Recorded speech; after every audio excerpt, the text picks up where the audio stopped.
वर्धन को आप सुन रहे थे, जिन्होंने जानकारी दी कि देश भर में 6 करोड़ 11 लाख कोरोना की वैक्सीन लगाई जा चुकी है। लेकिन अपील भी उन्होंने लोगों से की कि वो ज्यादा से ज्यादा आगे आएं और वैक्सीन लें, जो इस कैटेगरी में आते हैं, जिस कैटेगरी के तहत लोगों को वैक्सीनेशन हो रहा है।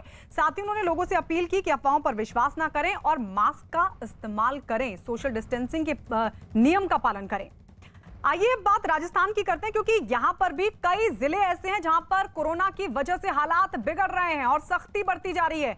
जयपुर रेलवे स्टेशन पर दूसरे राज्यों से आने वालों की जांच हो रही है और नेगेटिव रिपोर्ट आने के बाद ही उन्हें आगे जाने दिया जा रहा है। होली के बाद राजस्थान में एक बार फिर तेजी से कोरोना के केस बढ़ते जा रहे हैं। एक्टिव केस 7,800 हो चुके हैं और एक तस्वीर हम जयपुर के रेलवे स्टेशन की बताएंगे कि जैसे केसेस ज़्यादा बढ़े उसके बाद में जागरूकता बढ़ा दी गई है और यहाँ पर स्वास्थ्य विभाग की टीम जयपुर रेलवे स्टेशन पे काफ़ी दिनों से तैनात है। और आज देख सकते हैं कि अभी जैसी ट्रेन पहुँची उसके बाद में एक एक का यहाँ पर जिसके पास रिपोर्ट नहीं है, जो दूसरी जगह से आ रहे हैं, उनके सैंपल लिए जा रहे हैं। आप देखिए कि किस तरीके से देखा जा रहा है। कहाँ से आए भैया? सूरत से आए। कोरोना की रिपोर्ट लेकर आए आप? कब की है ये?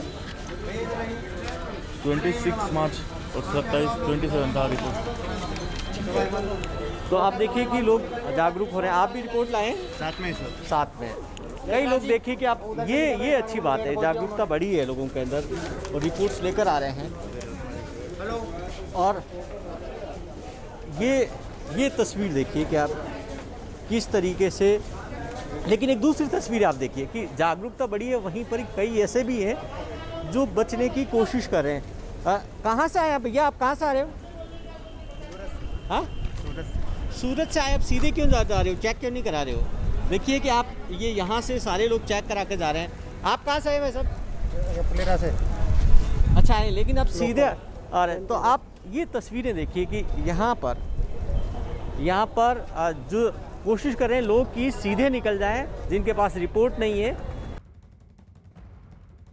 और इस बीच आपको बता दें, महाराष्ट्र के नांदेड़ में होली पर हुई हिंसा से जुड़ी इस वक्त की बड़ी खबर। न्यूज 18 के विवेक गुप्ता की खबर है कि पुलिस ने हिंसा के मामले में अब तक 16 लोगों को किया है गिरफ्तार, जबकि 300 लोगों के खिलाफ दर्ज हुआ है मामला। नांदेड़ में एक दिन पहले होली के मौके पर जुलूस नहीं निकलने देने से नाराज लोगों ने पुलिस की टीम पर हमला किया था, जिसमें 4 पुलिसकर्मी जख्मी भी हुए थे। इस पूरे मामले में जो बड़ी जानकारी निकलकर सामने आ रही है वो ये कि 16 लोगों को गिरफ्तार किया गया है, 300 लोगों के खिलाफ दर्ज हुआ है मामला। ये भीड़ किस तरीके से पुलिस पर टूट पड़ी थी, ये देखिए, गेट तोड़कर आगे बढ़ गए थे भीड़ में शामिल लोग और पुलिस रोकती रह गई, लेकिन पुलिस टीम पर जबरदस्त तरीके से हमला किया। जानकारी के तलवार से पुलिस पर हमला किया गया। इसके अलावा ये देखिए, तस्वीरों में आप देख सकते हैं कुछ लोगों के हाथ में तलवार थी और वो पुलिस पर तलवार से हमला कर रहे थे और इसी वजह से 4 पुलिसकर्मी जख्मी हुए हैं। ये हाल तब है जब कोरोना के नियम के चलते कल पूरी तरीके से पाबंदी थी, उसके बावजूद भी लोगों ने नियमों की धज्जियां उड़ाते हुए ये लोग जुलूस निकालने पर आमादा थे। पुलिस ने रिक्वेस्ट की, पुलिस ने कहा कि आप ऐसा मत करिए, तो फिर पुलिस पर ही ये कहर बनकर टूट पड़े, बेकाबू हो गए भीड़, गेट तोड़ते हुए आगे बढ़ती हुई और पुलिस पर जमकर हमला तलवारों के साथ। नांदेड़ में पुलिस पर हमला किया गया है। इसी जगह पर मैं खड़ा हूँ। यहाँ पर ही हर साल हल्ला बोल जुलूस निकाला जाता है गुरुद्वारे की ओर से। दसरा, दिवाली और दशहरे के टाइम पर, दशहरे के वक्त पर हर साल यहाँ पर बड़े पैमाने पे जुलूस निकाला जाता है। लेकिन फ़िलहाल नांदेड़ में लॉकडाउन के चलते किसी भी धार्मिक कार्यक्रम को परवानगी पुलिस की तरफ से नहीं दी गई है और फ़िलहाल नांदेड़ में लॉकडाउन है। देर रात में नांदेड़ के वजीराबाद पुलिस में 3 अलग अलग मामले दर्ज किए गए, जिसमें 400 से अधिक लोगों को आरोपी बनाया गया, जिसमें गुरुद्वारा बोर्ड के अधिकारी और पदाधिकारियों के भी नाम शामिल है। कल से जो फुटेज, जो वीडियो वायरल हो रहे हैं, उसी पर अब दंगेखोरों की शनाख्त की जा रही है और उसके बाद इनके साथ सख्ती से निपटा जाएगा, इस तरह का आश्वासन नांदेड़ के पुलिस अफसरों ने दिया है। Mujib Sheikh, news 18 India, Nanded. और इस वक्त नांदेड़ से हमारे सहयोगी मुजीब शेख हमारे साथ जुड़ चुके हैं। मुजीब, लोगों की लापरवाही की वजह से ही महाराष्ट्र अभी भी पहले पायदान पर है और पिछले साल भी जब कोरोना की महामारी शुरू हुई थी तब भी महाराष्ट्र पहले पायदान पर था। ये चिंता का विषय, लेकिन ये नांदेड़ की तस्वीर तो और भी ज्यादा खतरनाक है। जरा बताइए कि इतनी भीड़ इकट्ठा हुई कैसे, वो भी तब जबकि पाबंदी थी प्रशासन की तरफ से। जी हाँ, सही कहा आपने कि कोरोना के यहाँ पर भी मामले बहुत तेज़ी से बढ़ते जा रहे हैं और इसी के चलते पिछले 25 मार्च से नांदेड़ को पूरी तरह से लॉकडाउन किया है। हर तरह की पाबंदी जिला प्रशासन ने लगाई है। सभी धार्मिक स्थल, चाहे फिर वो मस्जिद हो या मंदिर हो, गिरजाघर हो, बौद्ध विहार हो या गुरुद्वारा, सभी पर पाबंदी लगाई है। दर्शन के लिए पूरी तरह से बंदी है और इसी के चलते बीच में होली का जो उत्सव है वो आ गया और हर होली को जो नांदेड़ का जो गुरुद्वारा है यहाँ पर पारंपरिक तरीके से ये बड़ा पैमाने पर जुलूस हर साल निकाला जाता है। मगर इस साल पाबंदी होने की वजह से गुरुद्वारा बोर्ड ने पहले से आह्वान किया था, गुरुद्वारा बोर्ड की तरफ से बाज़ाब्ता पत्रक जारी किया था कि किसी भी तरह से नियमों का पालन करना है, किसी भी तरह से कोविड नियमों का उल्लंघन नहीं करना है।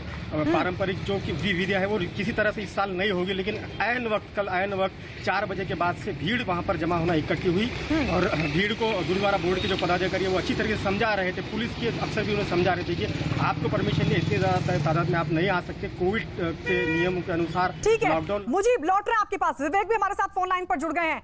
विवेक, यानी मुझे बता रहे हैं कि सरकारी इस तरह के सार्वजनिक कार्यक्रम पर पाबंदी थी, कोई भीड़ इकट्ठा नहीं हो सकती थी, पूरी तरीके से लॉकडाउन था, फिर कैसे भीड़ इकट्ठा हो गई? कैसे इस भीड़ को यहाँ पर इकट्ठा होने दिया गया? इसके लिए कौन जिम्मेदार?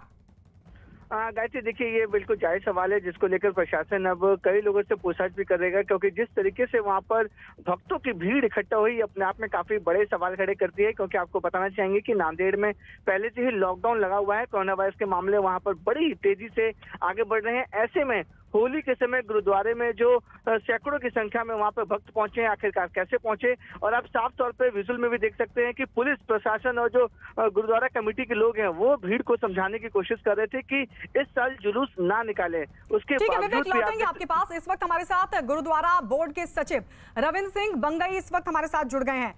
रविंद्र सिंह जी, पूरी तरीके से पाबंदी थी नांदेड़ में कि किसी तरह का कोई इस तरह का कार्यक्रम नहीं होगा गुरुद्वारे में, ना दूसरे धार्मिक स्थलों में, फिर कैसे इतनी भीड़ इकट्ठा होने दी गई? हमने गुरुद्वारा बोर्ड की तरफ से पहले ही प्रशासन के साथ में जिला प्रशासन, कलेक्टर साहब, एसपी साहब, सभी के साथ मिलके पूजनिक हमारे पंच प्यारे साहिबान सबने हमने मीटिंग लेके हमने अंदर करने का निर्णय भी लिया। सांकेतिक तौर पे जो परंपरा भी ना टूटे और ये जो कोविड का प्रभाव जो पूरे महाराष्ट्र में खास करके नांदेड़ जिले में बढ़ रहा था, तो हमने इस वजह से हमने खुद सांकेतिक तरीके से वहां करने का निर्णय लिया था। कुछ नौजवान अति उत्साही वो लोगों ने आके इतना ज्यादा उसमें ये किया उन्होंने। रविंद्र जी, अति उत्साही इन लोगों ने तलवार से पुलिस पर हमला किया है और आप कह रहे सांकेतिक तौर पर, जब पूरी तरीके से पाबंदी थी, क्योंकि तस्वीरों में हम देख रहे हैं ना तो किसी ने मास्क लगाया और सोचिए इतनी भीड़ सोशल डिस्टेंसिंग के नियमों की धज्जियां उड़ा रही थी। आप कह रहे हैं कि सांकेतिक तौर पर परंपरा भी ना टूटे, वो भी तब जब पूरी तरीके से पाबंदी थी, और ये पाबंदी तो लोगों के लिए ही थी ना। हमने सिर्फ हमारे लोगों को, हमने किसी के लिए ना आह्वान किया आने के लिए, ना कुछ किया हमने। फिर कहां से आ गई ये भीड़? हाँ, हमने आह्वान किसी को भी नहीं आने के लिए नहीं किया। फिर कौन ये लोग थे? हाँ, ये जो लोगों ने किया हम उसका निषेध करते हैं। जो घटना का गुरुद्वारा बोर्ड, आपने खुद देखिए, जो गुरुद्वारे का गेट लगे वाला था वो गेट पूरा ढकेल के तोड़ के बाहर आए। गुरुद्वारा प्रशासन ने, पुलिस प्रशासन, जिला प्रशासन के साथ पूरा मदद खंडे से खंडा मिला के काम। और ये कौन लोग थे रविंद्र जी? ये पुलिस ट्रेस कर रही ना उनको, जो लोग थे ना, पुलिस सभी को ट्रेस कर रही ना अभी वो।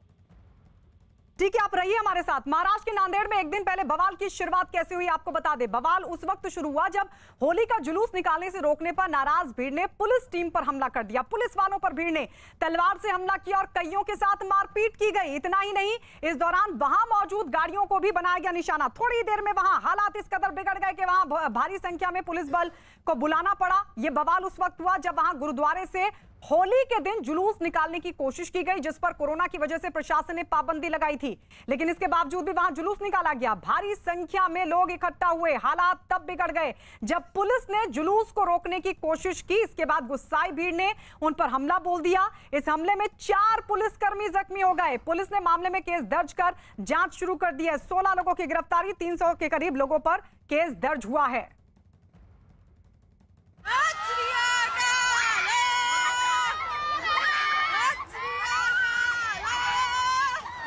साधारणतः 300 ते 400 मुलं हल्लाबोलच्या तयारीने गेट तोडून बाहेर आलेत आणि पारंपरिक मार्गाने त्यांनी हल्लाबोल केलेला आहे।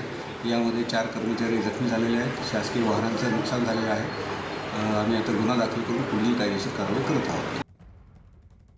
तो पुलिस कह रही है कि जांच कर पूरी कार्रवाई होगी. 16 लोगों की गिरफ्तारी भी हुई है. लेकिन ये तस्वीर देखिए, कल की तस्वीर हम आपको दिखा रहे हैं महाराष्ट्र के नांदेड़ की. महाराष्ट्र वो जगह 35,000 के करीब कोरोना के केस सामने आ चुके हैं महाराष्ट्र में पिछले 24 घंटों में, वो भी. और इस सब के बीच जगह जगह अलग अलग राज्यों में, माफ कीजिए, अलग अलग जिलों में लगातार सख्ती सरकार की तरफ से बढ़ती जा रही है. इस सब के बीच नांदेड़ में लॉकडाउन लगाया गया था. किसी भी तरीके के कार्यक्रम पर पूरी तरीके से पाबंदी थी, चाहे वो धार्मिक कार्यक्रम ही क्यों ना हो. इसके बावजूद जो भीड़ थी वो गुरुद्वारे में मौजूद थी. ना सोशल डिस्टेंसिंग के नियम का पालन हो रहा था, ना मास्क लगाए गए थे. सबसे बड़ी बात यह है कि पाबंदी के बावजूद लोग इकट्ठा हुए, जुलूस निकाला. और इस सब के बीच जब पुलिस ने रोकने की कोशिश की तो देखिए किस तरीके से पुलिस पर हमला किया गया. भीड़ बेकाबू हो गई, तलवारों से पुलिस पर हमला किया गया. और इस बीच 4 पुलिसकर्मी जख्मी हुए हैं.